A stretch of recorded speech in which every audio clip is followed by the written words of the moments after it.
Hello friends, in this video, we will understand how we can create sales return in the inventory software. A sales return is created when merchandise, product, or items are sent back by a buyer to the seller, usually for one of the following reasons: excess quantity shipped, excess quantity ordered, defective goods, goods shipped too late, product specifications are incorrect, or wrong items shipped. So we create a sale return when we get a sold item returned. Now we will create a sale return. To do so, we have to launch the sale return dialog box.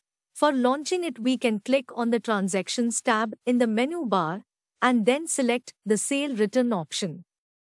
After this, the sale return dialog box opens. Here we can feed the details of the sale return. We can choose between bill of supply and tax invoice here. We will fill ledger name as Satyam, that is the customer's name, as we are making a sale return. To select a customer, you can start typing any part of the customer's name. The system will show the list of all matching ledgers. You can change the selection using the up or down arrow and then press the enter key to select. We can also create new customers directly from here after typing new and pressing enter key.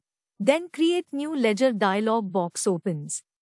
We can add customer details here, and then a new customer will be created after pressing the OK button that we can see here. For now, keep the customer as Satyam. Print name is copied automatically. However, we can change it if required. In the reference number, we should enter the original sale invoice number. For GST registered dealers, this is very important and this information needs to be furnished in GSTR1. Here we will put INV 00002. For example, then we need to put up the items or services for sale return in the dialog box. For example, if the item returned are t-shirts, we will select t-shirts in the item. To select an item, you can start typing any part of the item name. System will show the list of all matching items. You can change the selection using the up or down arrow and then press the enter key to select. If the item is not already created, then you can also create the new item from here. You can type new and select the new item option using enter key. After this, a new item dialog box appears. You can also search the items using fields like manufacturer or item group using F3. After pressing F3, you will see a search window where you can filter the items using any keywords and press enter to select the required item. After this, we need to fill up other details such as quantity, for example, to unit. Other details such as rate is automatically fed from the item details we made during creating the item. If you have defined the tax class while creating the item, the system will automatically show the applicable tax here. If not, we can select the GST using the drop-down menu, for example GST 12. Then we need to click on that item button, and the item details will be registered in the sale return. We can also fill the item using their barcode in the barcode field. For example, we will include jeans in the list.